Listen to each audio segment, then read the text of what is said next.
Hi guys, in today's video I'm going to be talking about the Beatles film A Hard Day's Night and also giving my personal thoughts on it. A Hard Day's Night is a 1964 musical comedy film starring the Beatles, released during the height of Beatlemania. It's the Beatles' first feature film and was directed by Richard Lester and written by Alan Owen. The film follows the group while they prepare for a live TV performance. Owen was chosen as the writer because the Beatles were familiar with his 1959 play No Trams to Lime Street, and he had shown he was good at writing in the group's native Scouse dialect. Owen spent several days with the group, who told him their lives were like a train and a room and a car and a room, which is repeated by Paul's grandfather in the film. Some of the dialogue in the film was taken from actual interviews with the Beatles. Director Richard Lester said, "The general aim of the film was to present what was apparently becoming a social phenomenon in this country. Anarchy is too strong a word, but the quality of confidence that the boys exuded. Confidence that they could dress as they liked, speak as they liked, talk to the Queen as they liked, talk to the people on the train who fought the war for them as they liked. Everything was still based on privilege. Privilege by schooling, privilege by birth, privilege by accent, privilege by speech. The Beatles were the first people to attack this. They said, if you want something, do it. You can do it.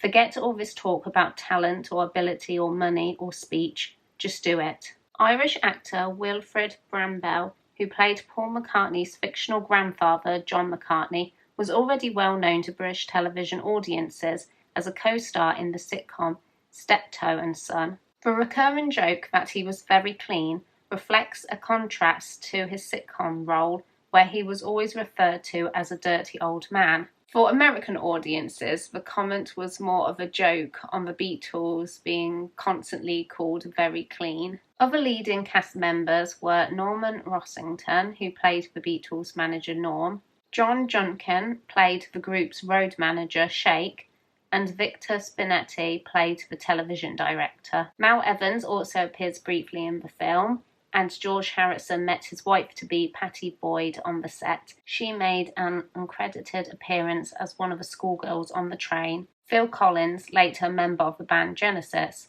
was an uncredited schoolboy extra in the concert audience. The film was shot in black and white and had a low budget for its time. Unlike most productions, the film was shot in near sequential order. Filming began on the 2nd of March 1964 at Marylebone Station in London, and the first week of filming took place on a train travelling between London and Minehead, Somerset. On the 10th of March, scenes with Ringo were shot at the Turk's Head pub in Twickenham, and over the following week, various interior scenes were shot at Twickenham Studios. From the 23rd to the 30th of March, filming moved to the Scala Theatre, and on the 31st of March, the concert footage was shot there. On the 17th of March and the 17th of April, scenes were shot at the Les Ambassadors Club in Mayfair. The Can't Buy Me Love segment in a field was shot on the 23rd of April at Thornbury Plainfields in Isleworth, and the final scene was filmed the following day in West Ealing, where Ringo drops his coat over puddles for a lady. Before Hard Day's Night was released in America, a United Artists executive asked Lester to dub the Beatles' voices with mid-Atlantic accents. McCartney angrily replied, "Look, if we can understand a cowboy talking Texan, they can understand us talking Liverpool." The film premiered at the Pavilion Theatre in London on the 6th of July 1964 and set records, grossing over 20,000 in the first week. The film was a commercial and critical success and was nominated for 2 Academy Awards, including Best Original Screenplay. 40 years after its release, Time magazine rated it as one of the greatest films.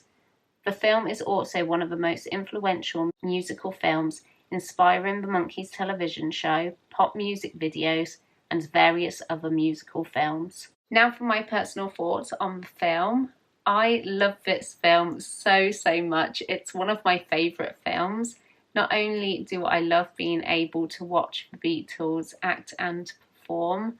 I find the storyline really entertaining and the script so funny. I like how the Beatles' individual personalities come out in the film, so it feels like we're watching them, not as actors. And I also really like how it was shot in the documentary style as well, so it kind of added to that. I also love how the Beatles seem so natural and relaxed, which I think is what the filmmakers were aiming for. And although Ringo was named as the actor when the film came out, I think all of them did a really good job at acting, especially as this was their first time acting, their first feature film. I thought they did really well. I also really like the other characters in the film, especially Wilfrid Brambell, who plays as Paul's grandfather, and Victor Spinelli's role as well as the film director. I find those two very funny. I just think it's an incredible film which never fails to put a smile on my face, and if you're a Beatles fan and you've never seen this film, I definitely recommend it. It's a must watch. Thank you very much for watching this video. Please let me know your thoughts on the film and I will see you in my next one. Bye!